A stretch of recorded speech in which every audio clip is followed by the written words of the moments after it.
ನಾವು ಏನಾಯಿತು, ಅಲ್ಲಿ ಒಂದು ಕಡೆ ಭೂಮಿ ಮತ್ತು ಸ್ವರ್ಗ ಭುವಃ ಇದರಲ್ಲಿ ಏನಿದೆ ಅಂದರೆ ಭೂಮಿಯಲ್ಲಿ ಅಪಾರ ಶಕ್ತಿ ಇದೆ, ಅಂತರಿಕ್ಷದಲ್ಲಿ ಪ್ರಾಣಶಕ್ತಿ ಇದೆ ಅಂತ ಉಪನಿಷತ್ನಲ್ಲಿ ಬರುತ್ತೆ. ನಮಗೆ ಅಪಾನವಾಯು ಅಂತ ಒಂದೇ ಗೊತ್ತು, ಬೇರೆ ಗೊತ್ತಿಲ್ಲ. ಅಪಾನ ಶಕ್ತಿ ಇದೆ, ಅಪಾನವಾಯು. ಅದು ನಾನು ಅಲ್ಲಿ ಏನು ಹೇಳಿದೆ, ಅಪಾನ ಶಕ್ತಿ ಅಂತಂದರೆ ಡೌನ್ವರ್ಡ್ಸ್ ಗ್ರಾವಿಟೇಷನ್, ಕೆಳಕ್ಕೆ ಎಳೆಯುವುದು, ಪ್ರಾಣಶಕ್ತಿಯಿಂದ ಮೇಲೆ ಕೆಳೆಯುವುದು. ಸೊ ಈ ಗ್ರಾವಿಟೇಷನನ್ನು ಉಪನಿಷತ್ನಲ್ಲಿ ಹೇಳಿದ್ದಾರೆ. ಆದರೆ ಅದು ಇಂಗ್ಲೀಷ್ ಓದೋರಿಗೆ ಅಪಾನ ಶಕ್ತಿ ಏನು ಗೊತ್ತಾಗೋಲ್ಲ, ಸಂಸ್ಥ ಪಂಡಿತರಿಗೆ ಅಪಾನ ಶಕ್ತಿಯಿಂದ ಅಪಾನ ಶಕ್ತಿ, ಇದು ಗ್ರಾವಿಟೇಷನ್ ಗೊತ್ತಾಗೋಲ್ಲ. ಹಾಗಾಗಿ ಪ್ರಾಚೀನರು ಹೇಳಿದ ವಿಜ್ಞಾನ ಇವತ್ತು ನಮ್ಮ ಹುಡುಗರಿಗೆ ಅರ್ಥವಾಗದೆ ಹೋಗಿದೆ ಅಂತ. ಇಂಥ ಕೆಲವು ವಿಷಯ ಹೇಳಿದೆ. ಅವರು ದಿನ ಬರ್ತಿದ್ರು, ನನಗೆ ಗೊತ್ತೇ ಇಲ್ಲ. ಕೊನೆ ದಿವಸ ಬಂದರು ಆ ಸೈಂಟಿಸ್ಟ್. ಅವರು ಒಂದು ಮಾತು ಹೇಳಿದರು, ನನಗೆ ಅದನ್ನು ಮರೀಲಿಕ್ಕೆ ಆಗೋದಿಲ್ಲ, ನನ್ನ ಕಣ್ಣೀರು ಬಂತು. ಅವ್ರು ಹೇಳಿದರು, ನಾನು ಅದು ನನ್ನಂಥವ್ರು, ಬಟ್ ನಾವು ವಿಜ್ಞಾನದ ತುದಿಯ ತನಕ ಓದಿದವರು, ಅದರ ಪೀಕ್ ಮುಟ್ಟಿದವರು. ನಮಗೊಂದು ಭಾವನೆ ಇತ್ತು, ಏನು ಅಂದರೆ ಪ್ರಪಂಚದ ರಹಸ್ಯವನ್ನೆಲ್ಲ ನಾವು ತಿಳಿದವರು ಅನ್ನುವ ಭಾವನೆ ಇತ್ತು. ಅವರು ಹೇಳಿದ ಮಾತು ನಂದಲ್ಲ ಇದು, ಅವ್ರು ಹೇಳಿದ್ದನ್ನು ಎಕ್ಸಾಕ್ಟ್, ಅದೇನು ಎಕ್ಸಾಜರೇಷನ್ ಮಾಡದೆ ಹೇಳ್ತಾ ಇದ್ದೇನೆ. ಆದರೆ ಈ 6 ದಿವಸಗಳ ಕಾಲ ನೀವು ಉಪನಿಷತ್ತಿನ ವಿಜ್ಞಾನವನ್ನು ವಿವರಿಸಿದ ಮೇಲೆ ನನಗೆ ಏನೂ ಗೊತ್ತಿಲ್ಲ ಅನ್ನೋದು ಗೊತ್ತಾಯಿತು. ಹೇಳಿದರು, ದಯವಿಟ್ಟು ಪ್ರತಿ ವರ್ಷ ಬಂದು ನಮಗೆ ಉಪನಿಷತ್ತಿನ ವಿಜ್ಞಾನವನ್ನು ಹೇಳಿಕೊಡಿ, ನಾವು ತಿಳ್ಕೊಂಡ ವಿಜ್ಞಾನ ಏನೂ ಅಲ್ಲ ಅದರ ಮುಂದೆ ಅನ್ನೋದು ಈಗ ನನಗೆ ಮನವರಿಕೆ ಆಯಿತು ಅಂತ. ಇಂಥ ವಿಜ್ಞಾನವನ್ನು ಮರೆತು ನಾವು ಬರೀ ಮಾಡರ್ನ್ ಸೈನ್ಸು ಅಂತ ತಲೆ ಚೆಚ್ಚಿಕೊಳ್ತಾ ಇದ್ದೀವಿ. ನೋಡಿ, ಯಾವುದು ಅಪೂರ್ವ ಮಾಡರ್ನ್ ಸೈನ್ಸ್ ಎಷ್ಟೋ ಸಂಗತಿಗಳು ನಮ್ಮ ಪ್ರಾಚೀನರು ಹೇಳಿದ್ದಾರೆ. ಅದು ಇರಲಿ, ಅವ್ರು ಹೇಳಿದೆ. ಯಾಕಂದರೆ ಮತ್ತೊಂದು ವಿಷಯ ಅಂದರೆ ಮಾಡರ್ನ್ ವಿಜ್ಞಾನ ಎಲ್ಲವನ್ನು ಹೇಳಲಿಕ್ಕೆ ಸಾಧ್ಯ ಇಲ್ಲ. ಯಾಕಂದರೆ ಅದು ಬರೀ ಎಕ್ಸ್ಟರ್ನಲ್ ಎಕ್ಸ್ಪ್ಯಾನ್ಷನ್, ಅದು ಎಕ್ಸ್ಟರ್ನಲ್ ಆಗಿ ಎಷ್ಟಿದೆ ಅದನ್ನು ವಿಸ್ತಾರ ಮಾಡಿಕೊಂಡು ಹೋಗುತ್ತೆ. ಇದು ಒಳಗಿನ ಎಕ್ಸ್ಪ್ಯಾನ್ಷನ್ ವಿಜ್ಞಾನದ ಕ್ಷೇತ್ರವೇ ಅಲ್ಲ. ಈಗ ಐನ್ಸ್ಟೈನ್ ಅಂಥವರು ದೇವರಿಲ್ಲ ಅಂತ ಹೇಳಲಿಲ್ಲ, ಅವೈಜ್ಞಾನಿಕ ಅಂತ ಎಂದು ಹೇಳ್ತಿರ್ಲಿಲ್ಲ ಅವರು. ಅದು ವಿಜ್ಞಾನದ ಕ್ಷೇತ್ರ ಅಲ್ಲ ಅಂತ ಹೇಳ್ತಿದ್ರು. ಅದು ನಮ್ಮ ಹುಡುಗರು ಈ ಕಲ್ಪನೆಯೇ ಇಲ್ಲ, ಇಟ್ ಇಸ್ ಅನ್ಸೈಂಟಿಫಿಕ್ ಅಂತ ಅಂದ್ಬಿಡ್ತಾರೆ. ಅಂದರೆ ಆ ಕಥೆ ಆಯ್ತಲ್ಲ. ಇನ್ನೊಂದು ತಮಾಷೆ ಹೇಳ್ತೇನೆ ನಾನು ನಿಮಗೆ. ಮುಂಬೈಗೆ ಹೋದಾಗ ನಡೆದ ಘಟನೆ. ಭಾಗವತ ಹೇಳ್ರಿ ಅಂತ ಹೇಳಿದರು. ಸರಿ ಅಂತ ನಾನು ಕರೆದು ಹೋದೆ. ನಾನು ಹೋಗಿ ಅಲ್ಲಿ ಪ್ಲೇನಿಂದ ಲ್ಯಾಂಡ್ ಆಗುವಾಗ ರಿಸೀವ್ ಮಾಡಲಿಕ್ಕೆ ಬಂದಿದ್ದರು ಸೆಕ್ರೆಟರಿ. ಅವ್ರು ಹೇಳಿದ್ರು, ಆಚಾರ್ಯ ಒಂದು ಸಮಸ್ಯೆ. ಏನು? ನಾನು ನಿಮ್ಮ ಹತ್ರ ಭಾಗವತ ಹೇಳಿ ಅಂತ ಹೇಳಿದೆ, ಇಲ್ಲಿ ಒಂದು ಕಮಿಟಿಯಲ್ಲಿ ಹೇಳಿದೆ, ಕಮಿಟಿಯವರು ವಿರೋಧ ಮಾಡಿದರು. ಯಾಕೆ ಭಾಗವತ? ಯಾಕೆ? ಅವತ್ತು ಲಾಜಿಕ್ ನೋಡಿ. ಭಾಗವತ ಯಾರು ಕೇಳಿದ್ದು ಮೊದಲು? ಪರೀಕ್ಷಿತ್ ರಾಜ. ಯಾಕೆ ಕೇಳಿದ್ದು? 7 ದಿವಸದಲ್ಲಿ ಸಾಯ್ತೇನೆ ಅಂತ. ನಾವು ಬೊಂಬಾಯಿಗೆ ಸಾಯ್ಲಿಕ್ಕೆ ಬಂದವರಲ್ಲ, ನಾವು ಬದುಕಲಿಕ್ಕೆ ಬಂದವರು. But we don't want Bhagavata ಅಂತ ಹೋದಾರೆ. We don't want Bhagavata. ನೀವು ಯಾಕೆ ಭಾಗವತ ಉಪನ್ಯಾಸ ಫಿಕ್ಸ್ ಮಾಡಿ ಅಂತ ಸೆಕ್ರೆಟರಿಯಲ್ಲಿ ಬೈದು ಬಿಟ್ಟಿದ್ದಾರೆ ಅಲ್ಲಿ ಮೆಂಬರ್ಸ್ ಎಲ್ಲ. ಅವರು ಕಂಗಾಲಾಗಿ ನನ್ನ ಹತ್ರ ಹೇಳಿದರು, ಆಚಾರ್ಯ ಹೀಗೆ ವಿರೋಧ ಇದೆ, ಜನ ಬರ್ತಾರೆ ಎಲ್ಲೋ ಗೊತ್ತಿಲ್ಲ, ಬೇಜಾರು ಮಾಡಬಾರ್ದು ಅಂತ. ನಾನು ಹೇಳಿದೆ, ನನ್ನ ಫನ್ ಫ್ಯಾಕ್ಟಲ್ಲ ಜನ ಜಮಾವಣೆ ನನ್ನ ಉದ್ದೇಶ ಅಲ್ಲ. ಆಸಕ್ತಿ ಇದ್ದವ್ರು ಇಬ್ಬರೇ ಕೂತರು ಹೇಳ್ತೇನೆ ನಾನು. ಆಸಕ್ತಿ ಇದ್ದವ್ರು 1000 ಜನ ಜಮಾಯಿಸಿ ಏನು ಉಪಯೋಗ ಉಂಟು? ಸೊ ಆಸಕ್ತಿ ಇದ್ದವ್ರು ನೀವು ಇಬ್ಬರು ಇದ್ದರೂ ಹೇಳ್ತೇನೆ, ನೀವೇನೋ ಗಾಬರಿ ಆಗೋದು ಬೇಡ. ನಂಬರ್ 2, ನೀವು ಹೇಳಿದಷ್ಟು ತೊಂದರೆ ಆಗುವುದಿಲ್ಲ, ಜನ ಫುಲ್ ಆಗುತ್ತೆ ನೋಡಿ ಅಂದೆ ನಾನು. ಸರಿ, ಮರುದಿವಸ ಸಭೆಗೆ ಹೋದೆ. ದೊಡ್ಡ ಆಡಿಟೋರಿಯಂ, ಅಂದರೆ 3/4 ನಿಮಿಷ ಜನ ಕೂತಿದ್ರು. ಕೊನೆ 1-2-3 ರೋ ಖಾಲಿ ಇತ್ತು. 2ನೇ ದಿವಸ ಅದು ರೋ ಪೂರ ಫುಲ್ ಆಯಿತು. ಪ್ಯಾಸೇಜ್ನಲ್ಲಿ ಕೂತರು ಜನ. 3ನೇ ದಿವಸ ಗೇಟಿನ ಹೊರಗೆ ನಿಂತರು ಜನ. ಅವರಿಗೆ ಭಾರಿ ಖುಷಿ. ಆಗದೆ ಸರಿಗೆ ಆಚಾರ್ಯ ನೀವು ಹೇಳಿದ ಹಾಗೆ ಆಯಿತು ಅಂತ ಹೇಳಿದ್ರೆ, ನನಗೆ ಗೊತ್ತಿದೆ ನಾವು ಜನರಿಗೆ ಹೇಳಬೇಕಾದ ವಿಷಯವನ್ನು ಮುಟ್ಟಿಸ್ತಾ ಇಲ್ಲ. ಅವ್ರಿಗೆ ಗೊತ್ತಿಲ್ಲ ಪಾಪ. ಗೊತ್ತಾದರೆ ಸಂತೋಷ ಪಡ್ತಾರೆ ನಮ್ಮ ಹುಡುಗರು. ಮತ್ತು ಕೊನೆ ದಿವಸ ಏನು ಹೇಳಿದ್ರು ಗೊತ್ತವರು? ಯಾಕೆ ಭಾಗವತ ಅಂತ ಹೇಳಿದವರು, ನಮಗೆ ಭಾಗವತದಲ್ಲಿ ಎಷ್ಟು ರಿಲೆವೆಂಟ್ ಆದ ವಿಚಾರ ನೀವೇ ಅಂತ ಗೊತ್ತಿರಲಿಲ್ಲ, ಬರೋ ವರ್ಷವೂ ಭಾಗವತವನ್ನೇ ಹೇಳ್ರಿ. ಗೊತ್ತಿಲ್ಲ ಜನರಿಗೆ, ಅದು ಏನೋ ದೊಡ್ಡ ಪುರಾಣ ಅಂತ ತಿಳ್ಕೊಂಡಿದ್ದಾರೆ. ಅದು ಎಷ್ಟು ರಿಲೆವೆಂಟ್ ಆಗಿದೆ. ಇವತ್ತೂ ಕೂಡ ನಾವು ವಿಜ್ಞಾನ ಒಂದು ಸಂಗತಿ ಹೇಳ್ತೇನೆ ನಮಗೆ. ಸೃಷ್ಟಿ ಹೇಗೆ ಆಯಿತು, ಆ ಸೃಷ್ಟಿಯ ಎಷ್ಟು ಸ್ಟೆಪ್ಪಿನಲ್ಲಿ ಸೃಷ್ಟಿ ಆಯಿತು, ಸೃಷ್ಟಿಯಾಗಿ ಇಡೀ ಸೃಷ್ಟಿಯಾದ ಪ್ರಪಂಚ ಎಷ್ಟು ಕಾಲ ಇರುತ್ತೆ, ಯಾವಾಗ ನಾಶ ಆಗುತ್ತೆ, ಮ್ಯಾಥಮೆಟಿಕಲ್ ಡಿಸ್ಕ್ರಿಪ್ಷನ್ ಫುಲ್ಲಾಗಿ ಭಾಗವತದಲ್ಲಿ ಕೊಟ್ಟಿದ್ದಾರೆ. ಇವತ್ತಿಗೂ ಪೂರ್ತಿಯಾಗಿ ವಿಜ್ಞಾನಿಗಳಿಗೆ ಗೊತ್ತಿಲ್ಲ. ಯಾಕಂದರೆ ಒಂದು ಸೃಷ್ಟಿಯಾಗಿ ಅಷ್ಟು ನಾಶ ಹೈಪೋಥೆಟಿಕಲ್ ಆಗಿ ಹೇಳ್ತಾರೆ, ಇಂಥ ಕಾಲ ಸೃಷ್ಟಿ. ಅವರು ಕ್ರಮ ಪ್ರಕಾರ ಒಂದು ಯುಗ ಅಂದರೆ ಏನು, 4 ಯುಗಗಳ ಚಕ್ರ ಅಂದರೆ ಏನು, ಅಂಥದ್ದು 100 ಯುಗ ಚಕ್ರ ಅನ್ನೋದು ಒಂದು 1000 ಯುಗಗಳು ತಿರುದಾಗ ಒಂದು ಬ್ರಹ್ಮನ ದಿನ, ಅಂಥದ್ದು ಒಂದು ಭೂಮಿಯ ಆಯುಸ್ಸು. ಅಂದರೆ ಬ್ರಹ್ಮನ ದಿನ 864 ಕೋಟಿ ವರ್ಷಗಳು ಈ ಯೂನಿವರ್ಸಿನ ಆಯುಸ್ಸು. ಆಮೇಲೆ ಡಿಸ್ಟ್ರಾಯ್ ಆಗುತ್ತೆ, ಮತ್ತು ಪುನಃ ಸೃಷ್ಟಿ ಆಗುತ್ತೆ. ಅದು ಹಗಲು 432 ಕೋಟಿ, 432 ಕೋಟಿ ಹಗಲು, 432 ಕೋಟಿ ರಾತ್ರಿ, ವರ್ಷ ನಮ್ಮ 432 ಕೋಟಿ. ಯಾಕೆಂದರೆ ನಮ್ಮ 1,00,000 ವರ್ಷ ಅಂದರೆ ಚತುರ್ಮುಖನ 1 second. That is theory of relativity. ಐನ್ಸ್ಟೈನ್ನ ಥಿಯರಿ ಆಫ್ ರಿಲೇಟಿವಿಟಿ ಹಾಗೆ ವೇದಾಂತದ ಒಂದು ಥಿಯರಿ ಆಫ್ ರಿಲೇಟಿವಿಟಿ ಇದೆ. ಅದರಲ್ಲಿ ಕಾಲ ಅನ್ನೋದು ರಿಲೇಟಿವ್. ನಮ್ಮಲ್ಲಿ ಈ ಡಾಕ್ಟ್ರುಗಳ ಜೋಕು ಒಂದುಂಟು, ಏನು ಅಂದರೆ, ನೀವು ಔಷಧ ತೆಗೆದುಕೊಳ್ಳದೇ ಇದ್ದರೆ ನೆಗಡಿ ಗುಣ ಆಗಲಿಕ್ಕೆ 7 ದಿವಸ ಹಿಡಿಯುತ್ತೆ, ಔಷಧ ತಗೊಂಡ್ರೆ ಒಂದೇ ವಾರದಲ್ಲಿ ಗುಣ ಆಗುತ್ತೆ. ಅದು ಥಿಯರಿ. ನಿಮಗೆ ಔಷಧ ತೆಗೆದುಕೊಳ್ಳದೇ ಇದ್ರೆ ಇಷ್ಟು ಸಮಯ ಬೇಕಾಗುತ್ತೆ, ತಗೊಂಡ್ರೆ ಒಂದೇ ವಾರ. ಕೆಲವರು ಅತ್ತೆಯಂದಿರು ಹೇಳೋದುಂಟು, ನನ್ನ ಮಗಳು ಎಲ್ಲೋ 2-3 ದಿವಸಕ್ಕೊಮ್ಮೆ ಅಭ್ಯಂಗ ಮಾಡೋದು ದೊಡ್ಡದು, ನನ್ನ ಸೊಸೆ ಪ್ರತಿ ವಾರ ಅಭ್ಯಂಗ ಮಾಡ್ತಾಳೆ. ಅವರಿಗೆ ಪ್ರತಿ ವಾರ. ಇದೆಲ್ಲ ಏನು ಅಂದರೆ, ಕಾಲ ಅನ್ನೋದು ನಮಗೆ ಇಂಟ್ರೆಸ್ಟ್ ಇದ್ದಾಗ ಸಣ್ಣದಾಗುತ್ತೆ, ಇಲಾಸ್ಟಿಕ್. ಅದು ನಮಗೆ ಬೋರ್ ಆದಾಗ ಉದ್ದಾಗತ್ತೆ. ಒಳ್ಳೆ ಉಪನ್ಯಾಸ ಕೇಳಿದರೆ ಅರೆ ಮುಗಿದೋಯ್ತಾ 1 ಗಂಟೆ 5 ನಿಮಿಷ ಆಯಿತು ಅಂತ ಅನಿಸ್ತೇವೆ. ಅದು ಯಾರಾದರೂ ಬಂದು ಕೊರೀಲಿಕ್ಕೆ ಶುರು ಮಾಡಿದರೆ, ಅಯ್ಯೋ ಎಷ್ಟು ಹೊತ್ತು 5 ನಿಮಿಷಕ್ಕೆ ವಾಚ್ ಮಾಡ್ತೀವಿ, ಇದು ಯಾಕಪ್ಪ ಮುಗಿಸೋಲ್ಲ ಅಂತ ಕೊರೀಲಿಕ್ಕೆ. ಹಾಗಾಗಿ ಟೈಮ್ ಈಸ್ ರಿಲೇಟಿವ್. ಅದಕ್ಕೊಂದು ಸ್ಥಿರವಾದಂಥ ವ್ಯವಸ್ಥೆ ಇಲ್ಲ. 432 ಕೋಟಿ ವರ್ಷ ಇದರ ಆಯುಸ್ಸು. ಆಮೇಲೆ ನಾಶವಾಗುತ್ತೆ, ಮತ್ತೆ ಪುನಃ ಭೂಮಿ ಕ್ರಿಯೇಟ್ ಆಗಬೇಕಾದ್ರೆ ಮತ್ತೆ it takes 432 crores of years. 432 ಕೋಟಿ ವರ್ಷ. ಆಮೇಲೆ 432 ಕೋಟಿ ವರ್ಷ ಆದ್ಮೇಲೆ ಟಣ್ಣ ಅಂತ ಭೂಮಿ ಸೃಷ್ಟಿ ಆಗೋದಿಲ್ಲ. ಮತ್ತೆ 8ನೇ ಒಂದು ಅಂಶ ಅಂದರೆ 432 ಅಂದರೆ 54 ಕೋಟಿ, ಅದರ 8ನೇ ಒಂದು ಅಂಶ. ಅಂದರೆ ಒಂದು ದಿನದ 8ನೇ ಒಂದು ಅಂಶ ಅಂದರೆ 1.5 ಗಂಟೆ. ನಾವು ನೋಡಿ ಹಿಂದೆ 6 ಗಂಟೆಗೆ ಸೂರ್ಯೋದಯ ಆದರೆ 4:15 ಹೇಳ್ತೇವೆ ಅಂದರೆ ಹೇಳ್ತಿದ್ರು. ಈಗ ಹುಡುಗರು ಸೂರ್ಯೋದಯ 2 ಗಂಟೆ ಮೇಲೆ ಹೇಳ್ತಾರೆ, ಅದು ಬೇರೆ ವಿಷಯ. ಅಲ್ಲಿ 4:15 ಎದ್ದು 1.5 ಗಂಟೆ ವರ್ಕಿಂಗ್ ಅವರ್ಸು. ಅಲ್ಲಿಂದ ಬೆಳಗಾತ 6:30 ಆಗುವಾಗ ಸ್ನಾನ ಗಿನ ಎಲ್ಲ ಮುಗಿದು ಹೋಗ್ತಿತ್ತು.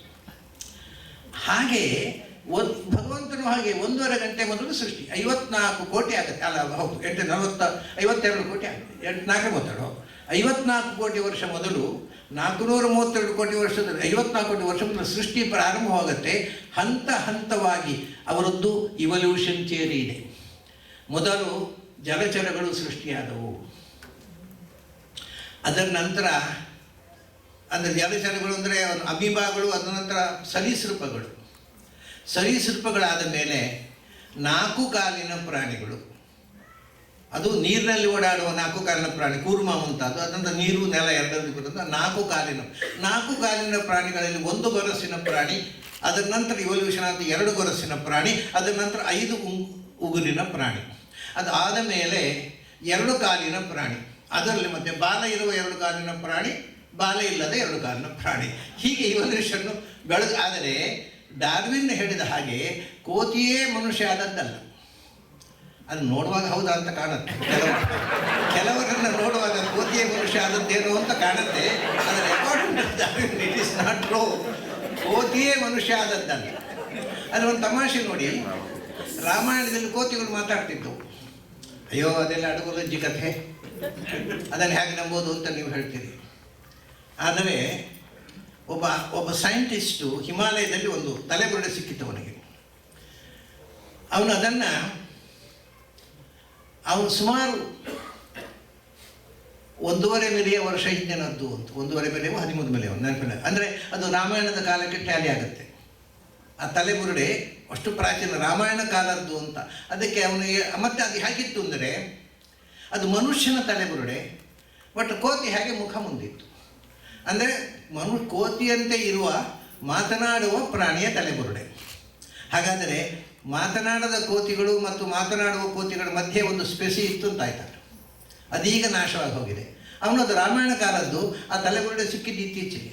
ಮತ್ತು ಅವನು ಏನು ಹೆಸರಿಟ್ಟ ಗೊತ್ತಾ ಅದಕ್ಕೆ ಅವನ ಸೈಂಟಿಫಿಕ್ ನೇಮ್ ರಾಮಾ ಪಿಥಿಕಸ್. ಪಿಥಿಕಸ್ ಅಂದರೆ ಮನುಷ್ಯನಂತೆ ಮಾತಾಡಬಲ್ಲ ಕೋತಿಯ ಮುಖದ ಅದಕ್ಕೆ ರಾಮಾಯಣ ಕಾಲದ್ದು ಅಂತಲ್ಲ, ಅವರು ಇಂಡಿಯಾದೊಳಗೆ ರಾಮಾಪಿಥಿಕಸ್ ಅಂತ ಹೆಸರಿಟ್ಟಿದ್ದಾರೆ. ಅದಕ್ಕೆ ಸೈಂಟಿಫಿಕ್ ನೇಮ್ ಈಸ್ ರಾಮಾಪಿಥಿಕಸ್. ಅಂದರೆ ನಾವು ಈಗೆಲ್ಲ ಪ್ರಾಚೀನ ಅಂಶಗಳನ್ನು ಶೋಧನೆ ಮಾಡ್ತಾ ಹೋದರೆ ನಾವು ಯಾವುದನ್ನು ಇಂಪಾಸಿಬಲ್ ಅಂತ ಹೇಳ್ತೇವೆ ಅದು ಪಾಸಿಬಲ್ ಆಗಿರುವ ಸಾಧ್ಯತೆ ಇದೆ ಅನ್ನಿಸುತ್ತೆ. ಯಾಕೆ ಹೇಳ್ತಾರೆ, ಈಗಲೇ 100 ವರ್ಷದ ಹಿಂದೆ ವಿಮಾನ ಹಾರಾಡ್ತಿದ್ರೆ ಇಂಪಾಸಿಬಲ್. ನಮ್ಮ ಕಣ್ಮುಂದೆ ಎಷ್ಟು ಫಾಸ್ಟಾಗಿ ವಿಜ್ಞಾನ ಬೆಳೆದು ಹಿಂದೆ ನಾವು ನಂಬದೇ ಇದ್ದದ್ದನ್ನೆಲ್ಲ ನಂಬುವ ಹಾಗೆ ಮಾಡ್ತಾ ಇದೆ. ಹಾಗೆ ಈ ಸೃಷ್ಟಿಯ ಬಗ್ಗೆ 9 ಹಂತದಲ್ಲಿ ಸೃಷ್ಟಿಯಾಗಿ 432 ಕೋಟಿ ವರ್ಷ ಆದಾಗ ಪೂರ್ತಿ ಸೃಷ್ಟಿ ಮುಗಿದು ಸ್ಥಿತಿಕಾಲ ಪ್ರಾರಂಭ ಆಯಿತು. ಸೃಷ್ಟಿಕಾಲದಲ್ಲಿ ಬರೀ ಸೃಷ್ಟಿ, ಪ್ರಳಯ ಕಾಲದಲ್ಲಿ ಬರೀ ನಾಶ, ಸ್ಥಿತಿಕಾಲ ಅಂದರೆ ಹುಟ್ಟುವುದು ಸಾಯುವುದು ಅಷ್ಟೇ. ಸ್ಥಿತಿಯಲ್ಲಿ ಹುಟ್ಟು ಸಾವು ಎರಡು ಸೇರಿದರೆ ಅದು ಸ್ಥಿತಿಕಾಲ. ಅದಕ್ಕೆ ಪ್ರತಿಯೊಂದಕ್ಕೆ ಇದು ದೈನಂದಿನ ಕಲ್ಪ. ಇಂಥದ್ದು 100 ವರ್ಷಗಳಾದಾಗ ಒಂದು ದಿನ ಆಯ್ತಲ್ಲ, ಈ ಒಂದು ದಿನದ ಕಲ್ಪಕ್ಕೆ ನೀವು ಅದಕ್ಕೆ ಅದನ್ನು 30ರಿಂದ ಗುಣಿಸಿದ್ರೆ 1 ತಿಂಗಳಾಯಿತು, ಅದಕ್ಕೆ 12ರಿಂದ ಗುಣಿಸಿದ್ರೆ 1 ವರ್ಷ ಆಯಿತು, ಅದಕ್ಕೆ 100ರಿಂದ ಗುಣಿಸಿದ್ರೆ 100 ವರ್ಷ ಆಯಿತು. 100 ವರ್ಷಕ್ಕೊಮ್ಮೆ ಮಹಾಪ್ರಳಯ ಇಡೀ ಯೂನಿವರ್ಸ್ ನಾಶ ಆಗುತ್ತೆ. ಇದೀಗ ಭೂಮಿ ಇಡೀ ಯೂನಿವರ್ಸು ಎಷ್ಟು ಕಾಲ ಹಿಡಿಯುತ್ತೆ? 31,104,000 ಕೋಟಿ ವರ್ಷಗಳು. ದಿಸ್ ಈಸ್ ದ ಏಜ್ ಅಥವಾ ಅದರ span of life of entire universe. 31,000 ಇದು ಕಷ್ಟ ಕೇಳುವವರಿಗೆ. ಎಷ್ಟು ಸೊನ್ನೆ ಹಾಕಬೇಕು? 31,104,000 ಕೋಟಿ ಅಂತಾರೆ. ಎಷ್ಟು ಸೊನ್ನೆ ಹಾಕಬೇಕಪ್ಪ? ನೀವು ಒಂದು ಬರೀರಿ, 31 ಬರೀರಿ, 104 ಬರೀರಿ, ಆಮೇಲೆ 10 ಸೊನ್ನೆ ಹಾಕಿ, ಅವು ಕರೆಕ್ಟ್ ಆಗುತ್ತೆ. ಅದು ಬ್ರಹ್ಮನ 100 ವರ್ಷ. ಅಂದರೆ ಅದು ಅಷ್ಟಾಗ ಇಡೀ ಬ್ರಹ್ಮಾಂಡ ನಾಶ ಆಗುತ್ತೆ. ಇಷ್ಟು ಕರೆಕ್ಟ್ ಎಕ್ಯುರೇಷನ್ ಯಾವ ಸೈಂಟಿಸ್ಟ್ ಹೇಳಿದ್ದಾನೆ? ಪ್ರಾಚೀನ ಇಷ್ಟು ಪರ್ಫೆಕ್ಟ್ ಆಗಿ ಕ್ಯಾಲ್ಕುಲೇಷನ್ ಅಂದರೆ ಹೈಪೋಥೆಟಿಕಲ್ ಅಲ್ಲ, ಎಕ್ಯುರೇಟ್ ಕ್ಯಾಲ್ಕುಲೇಷನ್, ಮ್ಯಾಥಮೆಟಿಕಲ್ ಕನ್ಕ್ಲೂಷನ್ ಎಲ್ಲ ಹೇಳಿಟ್ಟಿದ್ದಾರೆ.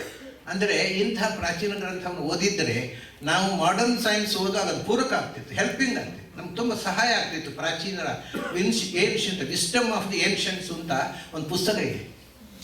ಅದನ್ನು ಬರೆದವನು ಯಾರು ಗೊತ್ತಾ? ಅವನ ಹೆಸರು ಲೊಬ್ಸಾಂಗ್ ರಾಂಪಾ ಟ್ಯೂಸ್ಡೇ ಅಂತ. ಅವನು ಮಂಗಳವಾರ ದಿವಸ ಹುಟ್ಟಿದ್ದಂತೆ, ಅದಕ್ಕೆ ಅವ್ರಿಗೆ ಹಾಗೆ ಹೆಸರು ಲೊಬ್ಸಾಂಗ್ ರಾಂಪಾ.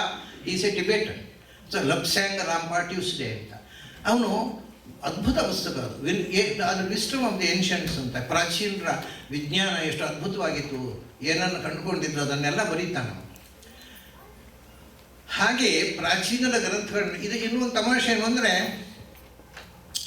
ಅದರ ನಂತರ ಇನ್ನೊಂದು ವಿಜ್ಞಾನಿಯ ಬಗ್ಗೆ ತಮಗೆ ನಾನು ಸುಮ್ಮನೆ ವಿನಂತಿಸಿಕೊಳ್ತಾ ಇದ್ದೇನೆ. ನೀವೆಲ್ಲ ಅದನ್ನು ನೋಡಿರಬಹುದಾದ್ದು, ಅದನ್ನು ಹೊಸ ಸಂಗತಿ ಅಂತಲ್ಲ.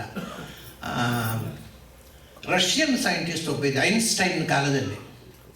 ಅವನ ಹೆಸರು ವೆಲಿಕೋವ್ಸ್ಕಿ ಅಂತ. ಅವನು ಕಾಲಿಷನ್ ಆಫ್ ದ ವರ್ಲ್ಡ್ಸ್ ಅಂತ ಒಂದು ಪುಸ್ತಕ ಬರೆದ, ವಿಜ್ಞಾನ, ಬಹಳ ಅದ್ಭುತವಾದ ಪುಸ್ತಕ.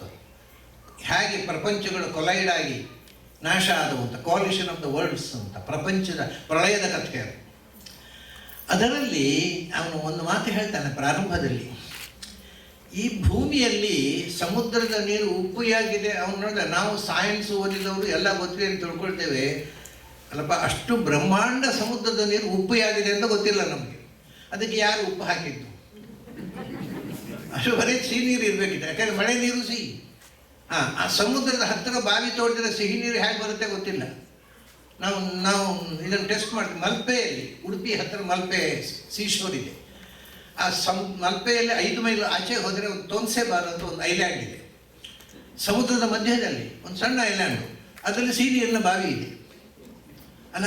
ಸುತ್ತ ಉಪ್ಪು ನೀರಿನ ಅಗಾಧವಾದ ಸಮುದ್ರ, ಮಧ್ಯದಲ್ಲಿ ಸಿಹಿ ನೀರಿನ ಬಾವಿ. ಎಲ್ಲಿಂದ ಬಂತು ಈ ಸಿಹಿ ನೀರು?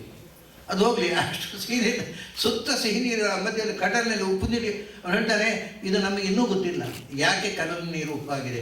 ನಾವು ನಿಂತ ನೆಲದಲ್ಲಿ 150 ಅಡಿ ಕೆಳಗೆ ಏನಿದೆ ನಮಗೆ ಗೊತ್ತಿಲ್ಲ, ಅಂತ ನಾವು ಎಲ್ಲ ಗೊತ್ತಿದೆ ಅನ್ನೋ ಭ್ರಮೆಯಲ್ಲಿ ಬದುಕ್ತಾ ಇದ್ದೇವೆ. ಅಲ್ಲಿಂದ ಹೀಗೆ ಮುಂದೆ ಹೋದರೆ ಅವನೊಂದು ವಿಷಯ ಹೇಳ್ತಾನೆ.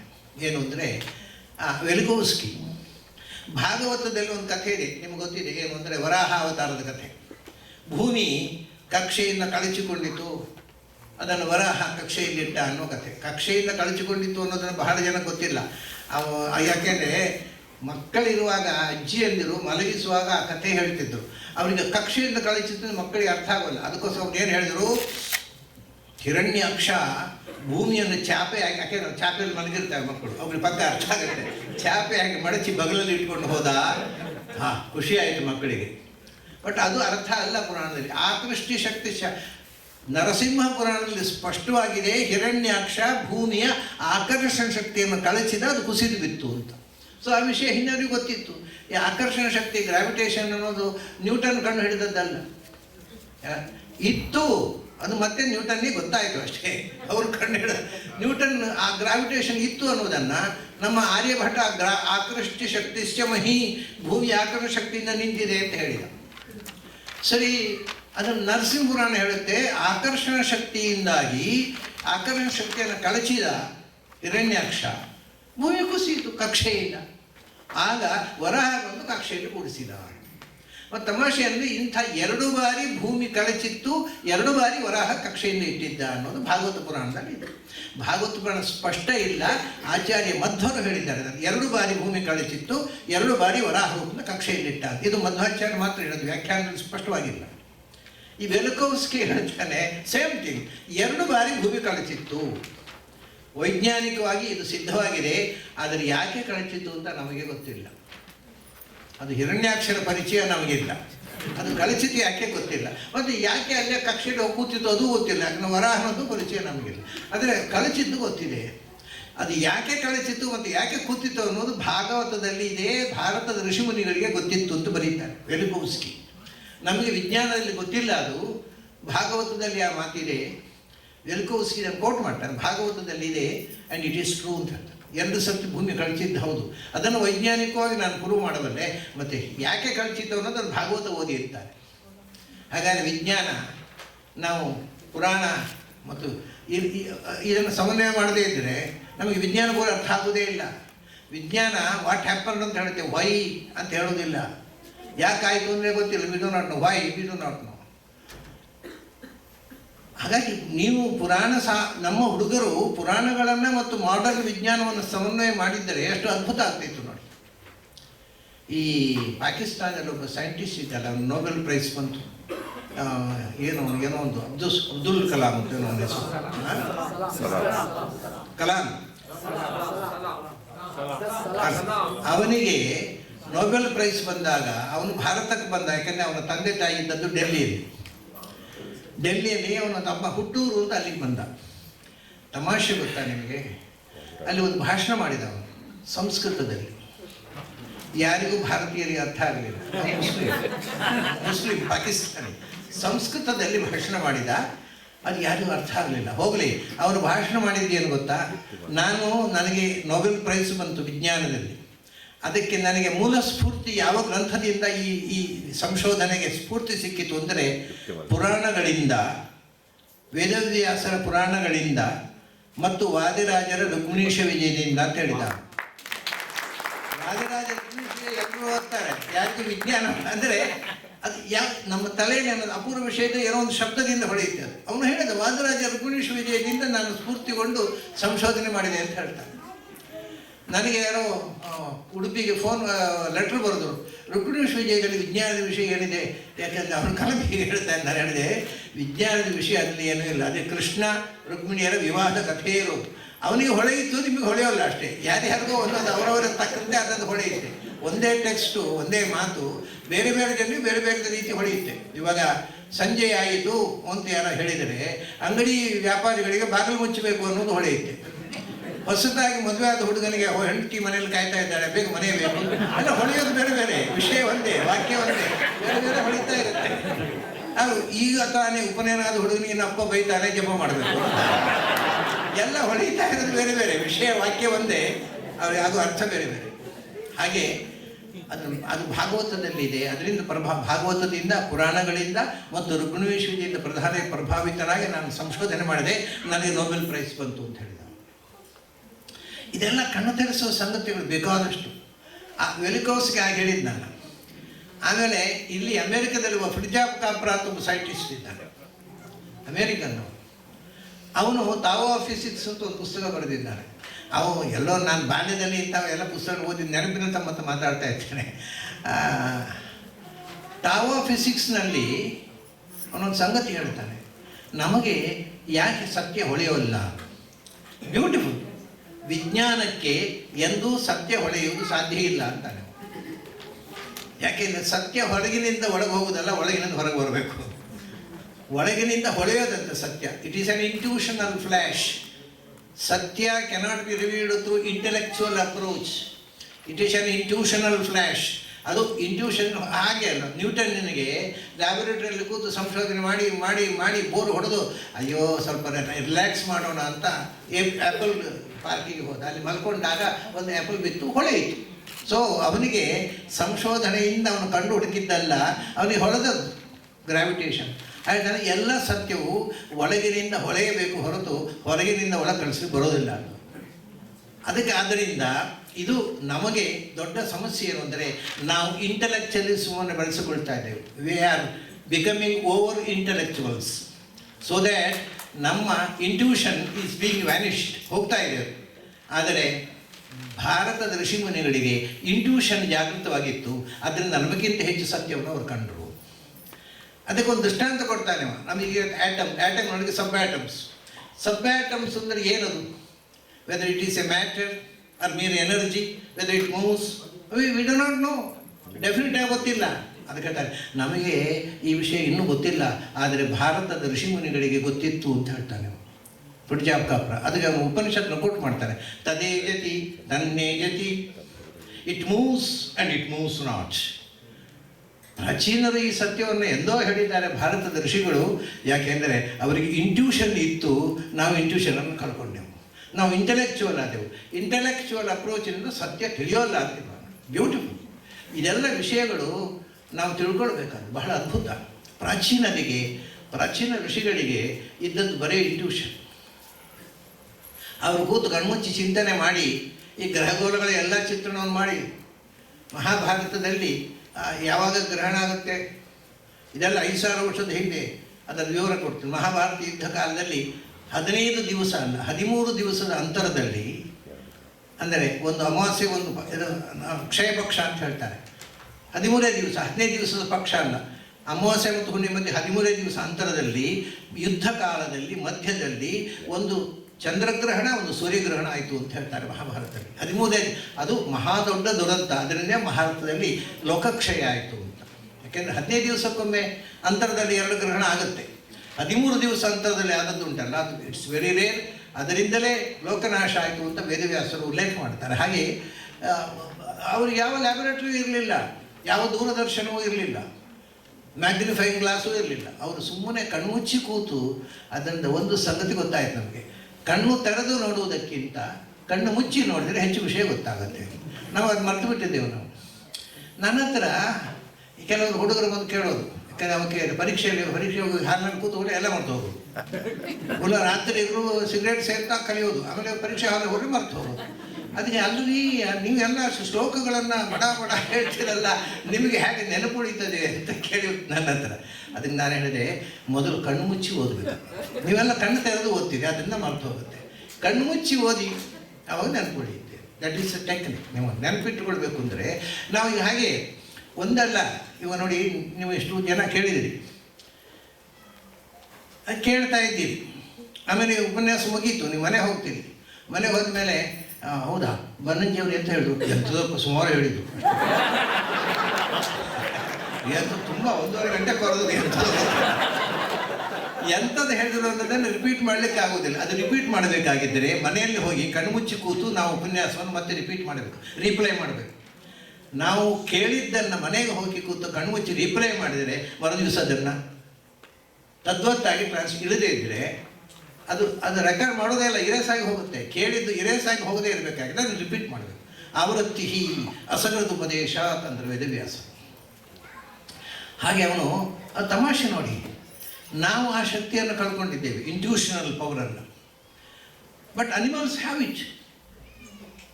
ಒಂದು ಬೆಕ್ಕು ಅದನ್ನು ನೀರಿಗೆ ಹಾಕಿದರೆ ಚೆಂದ ಮಾಡಿ ಈಜಿ ಆಚೆಗೆ ಹೋಗುತ್ತೆ.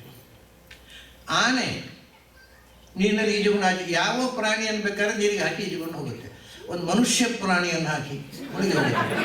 ಅದಕ್ಕೆ ಗೋಟು ತೆಂಗಿನಕಾಯಿ ಬೈರಾಸ ಕಟ್ಟಿ, ಗೋಟು ತೆಂಗಿನಕಾಯಿ ಕಟ್ಟಿ 15 ದಿವಸ ರಿಹರ್ಸಲ್ ಮಾಡದೇ ಇದ್ದರೆ ಮುಳುಗೇ ಹೋಗುತ್ತೆ. ಅದೇನದು ಇಂಟ್ಯೂಷನ್ ಅಲ್ಲ. ಎಲ್ಲ ಪ್ರಾಣಿಗಳಿಗೆ ಈಜಲಿಕ್ಕೆ ಬರುತ್ತೆ, ಮನುಷ್ಯನಿಗೆ ಯಾಕೆ ಬರೋಲ್ಲ? ಮನುಷ್ಯ ಇಂಟೆಲೆಕ್ಚುವಲ್ ಆದ್ದರಿಂದ ಬರೋಲ್ಲ.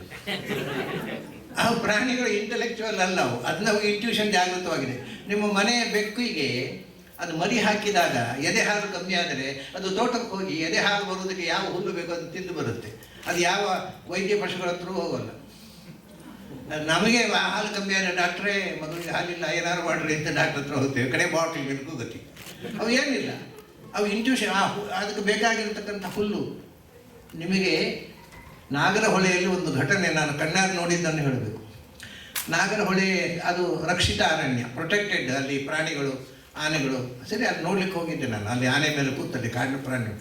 ಅಲ್ಲಿ ಹೋದ ಮೇಲೆ ಒಂದು ವಿಷಯ ಏನಾಯ್ತು ಅಂದರೆ, ಎಲ್ಲ ಸಿಮೆಂಟಿನ ಕಟ್ಟಡಗಳಿವೆ, ಖಾಲಿ ಇವೆ. ಅಲ್ಲಿ ಒಂದು ಹಾಸ್ಪಿಟಲ್ ಇದೆ, ಅದರಲ್ಲಿ ಒಬ್ಬ ಡಾಕ್ಟ್ರು ನೋಡೋಕೆ ಆಡಿಸ್ತಾ ಕೂತಿದ್ದು. ನಾನು ಕೇಳಿದೆ ಏನು ಕಥೆ? ಆ ಆಫೀಸರ್ ಹೇಳಿದ, ಫಾರೆಸ್ಟ್ ಆಫೀಸರು, ಇದೆಲ್ಲ ಮಲೆಕುಡಿಯರು, ಇಲ್ಲಿ ಕೆಲಸ ಮಾಡೋ ಮಲೆಕುಡಿಯರಿಗೆ ಕಟ್ಟಿಸಿದ ಮನೆ. ಮತ್ತು ಯಾಕಿಲ್ಲ ಅಲ್ಲಿ ಅವರು? ಅಯ್ಯೋ, ಅವರು ಇಲ್ಲಿ ಇರೋಲ್ಲ. ಮತ್ತು ಅವರು ಕಾಡಿನ ಮಧ್ಯದಲ್ಲಿ ಎಲೆ ಮನೆ ಕಟ್ಟಿಕೊಂಡು ಪ್ರಾಣಿಗಳ ಜೊತೆಗೆ ಇರಲಿಕ್ಕೆ ಇಷ್ಟಪಡ್ತಾರೆ, ನೇಚರ್ನ ಜೊತೆಗೆ. ಸೊ ಅವ್ರು ಇಲ್ಲಿ ಕಾಂಕ್ರೀಟ್ ಕಟ್ಟಲು ಇರೋಲ್ಲ. ಅಲ್ಲಿ ಕಾಡಿನ ಮಧ್ಯದಲ್ಲಿ ಒಂದು ಗುಡಿಸಲು ಎಲೆ ಮನೆ ಕಟ್ಟಿಕೊಂಡು ಪರ್ಣಕುಟೀರದಲ್ಲಿ ಕಾಡುಗಳ ಪ್ರಾಣಿಗಳ ಜೊತೆಗೆ ಇರ್ತಾರೆ. ಅವರು ಇಲ್ಲಿ ಬರೋದೇ ಇಲ್ಲ ಅವರು. ಅಲ್ಲ, ಮತ್ತು ಡಾಕ್ಟ್ರ್ ತೋಬರಲ್ಲ ಅವರು. ಮತ್ತು ಅವ್ರು ಹೇಳಿದರು, ಅದಕ್ಕೊಂದು ಕಥೆ ಹೇಳಿದರು. ನಾನು ಹೋಗೋದಕ್ಕಿಂತ ಕೆಲ ದಿವಸಗಳ ಮುಂಚೆ ಒಬ್ಬ ಮಲೆಕುಡಿಯನನ್ನು ಕರಡಿ ಹಿಡಿಯಿತು. ಕರಡಿ ಹಿಡಿದು ಅವನ ತಲೆ ಓಡನ್ನು ಪೂರ್ತಿ ಕಿತ್ತು ತೆಗೆದುಬಿಟ್ಟಿತ್ತು. ಚರ್ಮ, ತಲೆ ಓಡಿನ ಚರ್ಮ ಪೂರ ಹೋಗಿದೆ. ಕೂಡಲೇ ಇವನು ಬಂದು ಡಾಕ್ಟ್ರ್ ಬಂದು ಪ್ಲಾಸ್ಟಿಕ್ ಸರ್ಜರಿ ಆಗಬೇಕು, ಇಲ್ಲದಿರೋ ಬದುಕೋಲ್ಲ ಅವರು. ಅದಕ್ಕೆ ಅವ್ರು ಹೇಳಿದಂತೆ, ದಮ್ಮಾಯ ನಮ್ಮನ್ನು ನಾವು ಅಷ್ಟಕ್ಕೆ ಬಿಡಿ, ನಾವು ನೋಡ್ಕೋತೇವೆ, ನೀವು ಹೋಗಿ, ನಮಗೆ ಡಾಕ್ಟ್ರುಗಳ ಟ್ರೀಟ್ಮೆಂಟ್ ಬೇಡ. ಅವ್ರು ಎಲ್ಲೋ ಹೋದ್ರು, ಒಂದು ಮರದ ಎಲೆ ತಂದರು, ಅದನ್ನು ರಸ ತೆಗೆದ್ರು, ಲೇಪ ಹಾಕಿದರು. ಒಂದು ವಾರದಲ್ಲಿ ನ್ಯಾಚುರಲ್ ಸ್ಕಿನ್ ಒಂದು ಕೂದಲು ಬಂದುಬಿಟ್ಟಿದೆ. ಅವ್ರು ಹೇಳಿದ ಆಫೀಸ್ ನೋಡಿ, ಅವ್ರು ಡಾಕ್ಟ್ರ್ ಅಂತ ಬಂದಿದ್ದರೆ ಒಂದು ಪ್ಲಾಸ್ಟಿಕ್ ಸರ್ಜರಿ ಮಾಡಿ ಒಂದು ವಿಕೃತವಾದ ತಲೆ ಕಾಣಿಸ್ತಿತ್ತು. ನ್ಯಾಚುರಲ್ ತಲೆ ಬಂದುಬಿಟ್ಟಿದೆ, ಚರ್ಮ ಬಂದಿದೆ, ಕೂದಲು ಬಂದು ಎಲ್ಲ ನ್ಯಾಚುರಲ್. ಏನಂದರೆ ಅವರು ಅವರಿಗೆ ನೇಚರ್ನ ಪರಿಚಯ ಇದೆ. ಅವರು ಯಾವ ಶಾಲೆಗೆ ಓದಿಲ್ಲ, ಆದರೆ ನೇಚರ್ನ ಜೊತೆಗೆ ಬದುಕಿದ್ದರಿಂದ ನೇಚರ್ನ ಎಲ್ಲ ಗೊತ್ತಿದೆ ಅವರಿಗೆ, ಯಾವ ಸೊಪ್ಪು ತಿಂದರೆ ಏನು. ಹಾಗೆಯೇ ನಾವು ಇವತ್ತು ನೇಚರ್ನಿಂದ ದೂರ ಇದ್ದೇವೆ. ನಮಗೆ ನೋಡಿ, ನಮ್ಮ ಮಕ್ಕಳಿಗೆ ನಿಜ ಅಲ್ಲ, ಇಲ್ಲಿ ಅಮೇರಿಕಾದಲ್ಲಿ ಬೇಕಾಷ್ಟು ಗಿಡಬಳ್ಳಿಗಳಿವೆ. ಇಲ್ಲಿ ಕೆಲವು ಕಡೆ ಮನೆಯಲ್ಲಿ ಪ್ಲಾಸ್ಟಿಕ್ ಬಳ್ಳಿ, ಅಲ್ಲಿ ಪ್ಲಾಸ್ಟಿಕ್ ಫ್ಲವರು, ಯಾಕಂದ್ರೆ ನಿಜವಾದ ಬಳ್ಳಿ ನೋಡೇ ಇರೋಲ್ಲ ಅವರು. ಪ್ಲಾಸ್ಟಿಕ್ ಬಳ್ಳಿ, ಅದಕ್ಕೆ ಪ್ಲಾಸ್ಟಿಕ್ ಫ್ಲವರು, ಅದನ್ನು ಮನೆಯಲ್ಲಿ ಇಟ್ಟುಕೊಂಡು ಡೆಕೋರೇಟಿವ್, ಮನೆಗೆ ಅಲಂಕಾರ. ಆಮೇಲೆ ಇನ್ನೊಂದು ತಮಾಷೆ ಉಂಟು. ಅಶ್ವತ್ಥಾಮಾಚ ಮಕ್ಕಳಿಗೆ ಇವತ್ತು ಮನೆಯಲ್ಲಿ ದನ ಸಾಕ್ತಿದ್ರು ಹಿಂದೆ. ಆ ದನದ ಹಾಲಿನ ರುಚಿ ಗೊತ್ತಿಲ್ಲ ಈಗ. ಅವರು ಪ್ಲಾಸ್ಟಿಕ್ ತೊಟ್ಟೆಯಲ್ಲಿ ಹಾಲು ಬರುತ್ತೆ, ಅದು ಅಶ್ವತ್ಥಾಮನ ಹಾಲು. ಅದ್ರ ರುಚಿಯೂ ಇಲ್ಲ, ರಸಗಂಧ ದ್ವಯಂ ನಾಸ್ತಿ. ಅಷ್ಟೇ ಅಲ್ಲ, ಅದು ಅಡ್ಡ ವಾಸನೆ ಇರುತ್ತೆ. ಈಗ ಬೆಂಗಳೂರನ್ನ ನೋಡಿದೆ ನಾನು ಮೊದಲು ಬೆಂಗಳೂರಿಗೆ ಬಂದಾಗ ಅದನ್ನು ಕಾಫಿ ಮಾಡಿಕೊಟ್ರೆ ಮೂಗು ಹಿಡಿದು ಕುಡಿತಿದ್ದೆ. ಯಾಕಂದರೆ ಆ ಹಾಲಿನಲ್ಲಿ ಟೇಸ್ಟ್ ಇಲ್ಲ, ಫ್ಲೇವರ್ ಇಲ್ಲ. ಅದು ನಿಜವಾದ ದನದ ಹಾಲಿನ ಫ್ಲೇವರೇ ಇವತ್ತಿನ ಹುಡುಗರಿಗೆ ಗೊತ್ತಿಲ್ಲ. ಅವ್ರು ಅದೇ ರುಚಿ ಅಂತೇಳಿ. ಆಮೇಲೆ ತುಪ್ಪ ಅಂತೂ, ಬೆಂಗಳೂರಿನ ತುಪ್ಪ ಅಂತೂ, ನಾನು ಪಕ್ಕದಲ್ಲೇ ತುಪ್ಪ ಬಡಿಸಿ ಬರುವ, ನಾನು ಮೂಗಿ ಕೈ ಹಿಡ್ಕೊಡು. ಆದರೆ ಅವರು ವಹಿಸ್ಕೋತಾರೆ, ಹಾಕಿ ಹಾಕಿ ಹಾಕಿ ಭಾರಿ ರುಚಿ ಅಂತ ನನಗೆ ಗೊತ್ತಿಲ್ಲ. ಯಾಕಂದರೆ ಆ ನಿಜವಾದ ತುಪ್ಪದ ಫ್ಲೇವರೇ ಗೊತ್ತಿಲ್ಲ. ಎಷ್ಟು ನಾವು ನೇಚರ್ನಿಂದ ದೂರ ಹೋಗಿದ್ದೇವೆ. ಎಲ್ಲ ಆರ್ಟಿಫಿಷಿಯಲ್ ನಮಗೆ ಇಷ್ಟವಾಗಿದೆ, ನ್ಯಾಚುರಲ್ ಆಗಿದ್ದ ಸಂಗತಿಯೇ ಗೊತ್ತಿಲ್ಲ ಆಗ್ತಾ ಇದೆ. ಹೀಗೆ ಆ ಫ್ರಿಡ್ಜಾಬ್ ಕಾಪ್ರ ಇದನ್ನು ಭಾಳ ಚೆನ್ನಾಗಿ ಹೇಳ್ತಾನೆ.